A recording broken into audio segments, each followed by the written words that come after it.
I was listening to a recent podcast episode where Steven Bartlett was asked about passion and purpose in his life. Now, for those of you who don't know, Steven is the face of the popular YouTube channel Diary of a CEO, where he interviews the smartest and most successful people in the world. So check this short clip out where Steven gives his perspective on what it means to have passion when it comes to your career. The subject doesn't matter. It's less important than what people think.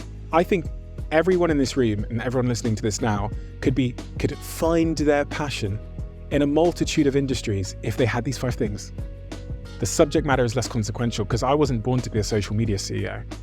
Didn't exist when I was born, so how come? Everybody wants to be passionate in their careers, but the reality is very few people actually achieve that. Many of us see our jobs as just a means to an end, right? We're going to work just so we can make money and pay the bills, buy all the fancy stuff, pay rents, all these kind of things, but we don't necessarily love our careers. But I'm here to tell you that the reason that you don't feel passionate about your careers is not because you picked the wrong profession or anything like that. Instead, it's probably because your career isn't able to meet the 5 objectives that Steven mentioned earlier: challenge, progress, meaning, autonomy, and community. And we'll be diving into these 5 throughout this whole video. So in today's video, I'll be discussing these 5 secrets on how you can have more passion, purpose, and fulfillment when it comes to a career. Hey friends, if you're new to the channel, my name is Christian. I'm an occupational therapist by trade and a self-proclaimed video gaming nerd. On this channel, we discuss real-life lessons and strategies that can help you level up in the game of life. I think the big problem is that a lot of us put passion on a pedestal. Like, we seem to tie our identity to this one particular thing that we have to master, that we have to love. Like, for example, maybe someone has been studying their whole life to be a doctor and they're like, oh, being in medicine, being a doctor is my passion. Like, I cannot like anything else, so I have to force myself to do it. But when you force yourself to actually like something, ironically, you don't really like it. And what we need to understand is, us as human beings, as we grow, as we age, we're gonna change. Our interests change, we like different things. Maybe at one point you're really into music, at one point, sure, you can be really into medicine, then suddenly you can be really into, I don't know, business, social media, all this kind of stuff. I know for me, at this phase in my life, I'm really passionate about growing my YouTube channel, but just a few years ago, I was really passionate about being an occupational therapist. And it's not to say you have to give up a passion to get another thing. You can have both at once, but it has to fulfill the 5 things there, the 5 things that Steven mentioned earlier. So no more wasting time, let's get into the first objective that Steven mentioned, which is challenge. So in the interview, Steven mentioned that in order to have more motivation and be passionate about your career, you have to have challenge in it. You know how when a game is too easy or too difficult, it can be not fun to play, but when the game gets it just right, when the difficulty is just right to your skill level, but maybe even slightly more, that you have to focus, have to pay attention, have to actually hustle to get better at it, that's where a game is at its most addictive. That's where a game is at its most addictive. The same thing for your job, right? If a job is just going to be the same mundane thing, there's no challenge, or it's too difficult, then things can get old really quickly. The job has to challenge you just the right amount that you have to constantly improve. So what Steven said is that things need to get incrementally more difficult to your appetite, to your skill level, so that way you stay engaged, so that way you constantly improve, and that's how you stay passionate about your job. Like, if you imagine it in video gaming terms, if you were a level 5 character, you wouldn't want to play a level 1 stage, right? Or you wouldn't want to play a level 10 stage because one would be too easy, the other would be too hard. You want to pick the level that is just right for you, a level 5, or maybe even level 6. That way you can actually enjoy playing the game. So you want to apply this same concept to how you work in your careers as well. Growth is extremely addictive for us. There's just something about constantly improving, challenging ourselves that makes the game fun, right? It makes every sort of game fun. And you can think of your career, your job, as this giant game. I mean, it's probably the game that you're going to be playing the most throughout your entire lives, right? We spend so much time at our jobs, so we may as well make it fun. And to just give you an example, think about professional athletes. They are constantly challenging themselves to be the best versions of themselves possible. They're constantly trying to improve how well they play the game. They're constantly trying to improve how fast they are, how strong they are, how their technique is. A lot of them are extremely passionate about their career because there's immense challenge in what they're doing. So when it comes to your job, whatever it is, there's always something that can be improved on. And if you're stuck in a job where you find that there's no way to improve, there's no way to challenge yourself, then maybe you need to start looking for something or looking for some aspects of the job where you can improve in. That's how you can build a little more passion, build a little more fulfillment when it comes to working in your careers. Objective number 2 to meet is called the progress principle. And it's based off the fact that human beings have the need to feel they're constantly going somewhere. They're constantly progressing towards a goal. Now, ironically, when we actually start our careers, that's when our growth tends to slow down and stop. Because really think about about it, right? When you're in college, when you're in school, you're constantly pursuing something, you're growing, you're working towards a degree, you're working towards graduating, you're working towards getting a new job.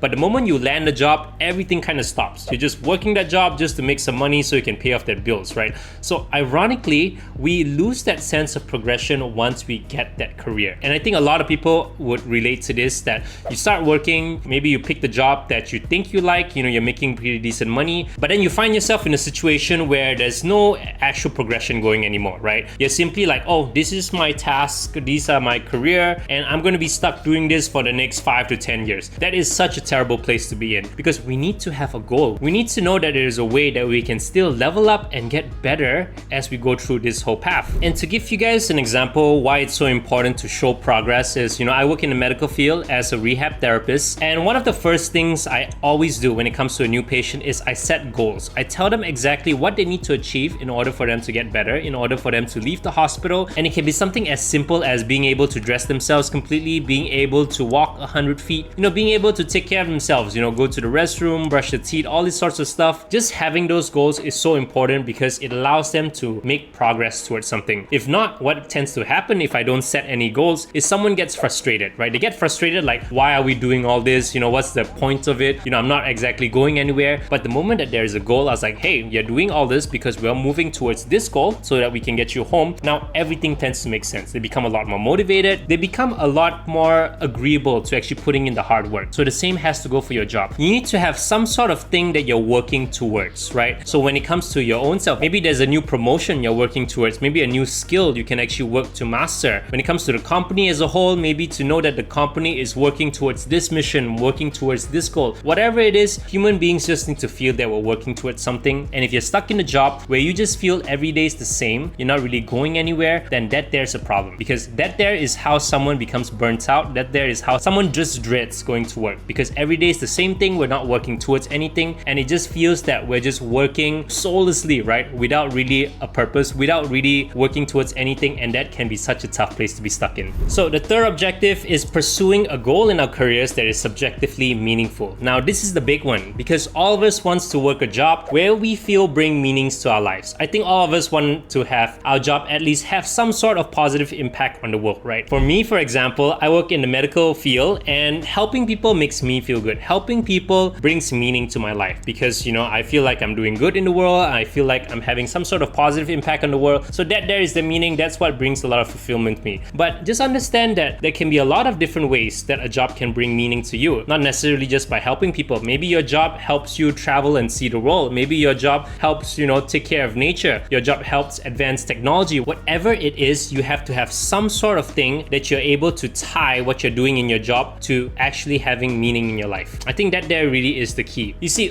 we already spend so much time working our jobs, and we want to feel that we're not just doing it for money. I know this can be difficult because at the end of the day, we're working a job because we need to pay the bills, we need to pay rent, need to buy food. But at the same time, we don't want money to be the only motivation that we're working that job. That can be a very surefire way, a really fast way to actually burn out. And actually listen to this right here, right? If you are more passionate, if you find more meaning in your job, not only will you be more motivated to actually work, make the job actually easier, but your potential to actually increase your income will also go higher. You not finding meaning in your job doesn't necessarily help you in the long term. When you're passionate about your career, when you're able to find meaning in what you do, you're able to do it better. And when you're able to do it better, your opportunities, your potential to earn more is of course going to increase as well. So what I just want you to know is that I understand that some jobs, yes, you need to kind of put in the work and just grind it out so you can make an income. But if you're able to find some meaning in doing that, it's possible that you can exponentially increase the amount of income you make. And I think that's a win-win because you're going to enjoy your job, plus you're going to make more. So you may as well start looking for what exactly is the reason that you're working that particular career. Now, if you're enjoying this video up to this point, make sure to smash that like button and subscribe to the channel. I'm just a nerd sharing real life lessons that I'm learning as I'm going through life. I like listening to podcasts, listening to YouTube things. And whenever I find something that applies directly to my life that helps me improve it, I like to share it over there with all of you as well. Okay, so if you enjoy this kind of content, make sure you follow along, and let's get back into the video. Objective number 4 is having autonomy and control in your careers. We all want autonomy because we want to feel that we're in control of our circumstances, right? The problem with a 9-to-5 job is that it takes up so much of our time. We don't want to feel like we're enslaved or forced to be somewhere. We want to feel that we're actually choosing to be at our jobs, right? It really make sense. I mean, have you ever felt that you were just going through life without having any control to what happens? I mean, it's a really helpless, a really frustrating feeling. Just to give you an example, I mean, during the COVID pandemic, right, many people were able to work from home, they were able to work remotely. This gave them a lot of sense of freedom and control. Of course, I'm not talking about the productivity stuff and all that, that's a topic for another time. But overall, people felt a lot more control of their lives, they were a lot happier, and this, sometimes even improves how they felt about their careers. This is why I feel that companies that micromanage, restricts how an individual works and feels, how they can be creative, can be extremely limiting, extremely exhausting to work at. Whereas a job or career where the leadership team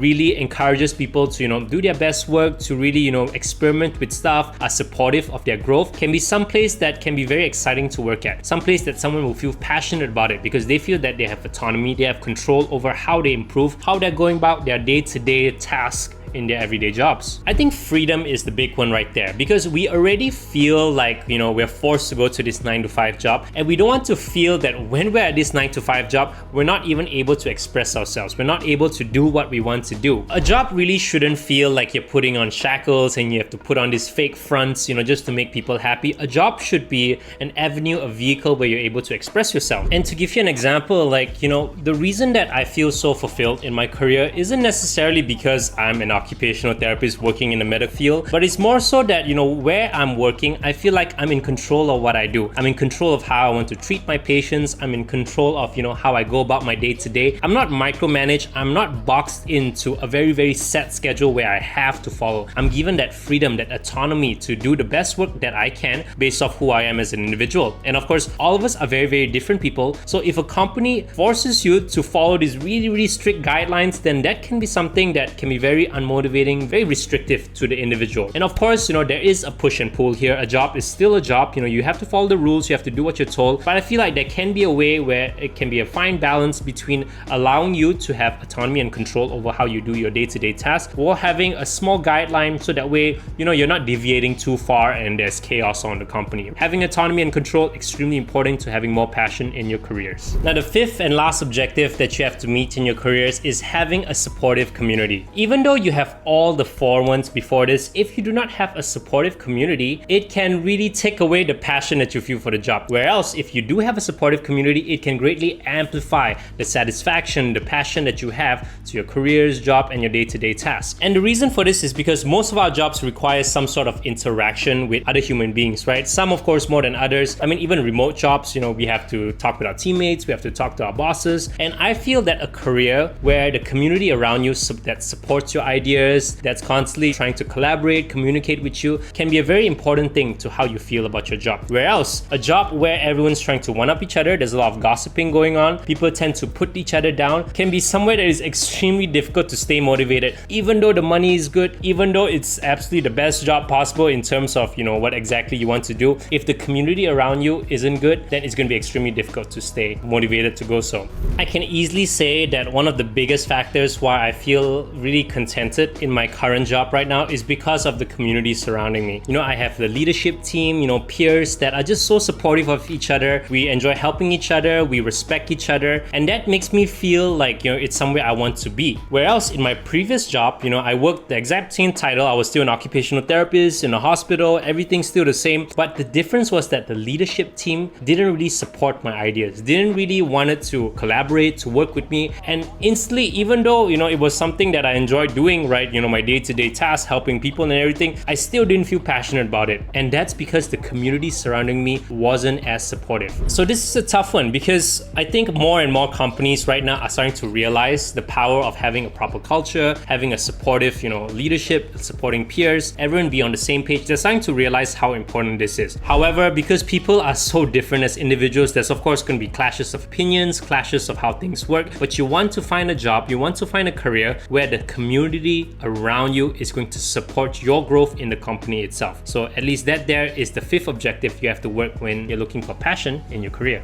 So there you go. Those were the 5 objectives you have to meet in your career in order to feel more passion for it. Having challenge, making progress, having meaning, autonomy, and a supportive community. I highly encourage you to check out the podcast. I will link it down in the description below. An absolutely amazing podcast. Steven Bartlett is someone that I really enjoy listening to. He's very charismatic. He's really successful, started multiple businesses businesses, has learned from the most smartest and most successful people in the world. So make sure you guys go ahead and check it out. And if you're looking for more nerdy lessons to actually check out, go ahead and check out this video over here where I cover the 5 lessons that I've learned in my 20s, lessons that are really helping guide me as I'm approaching my 30s and beyond. So take care, much love, and I will see you guys very soon. Peace.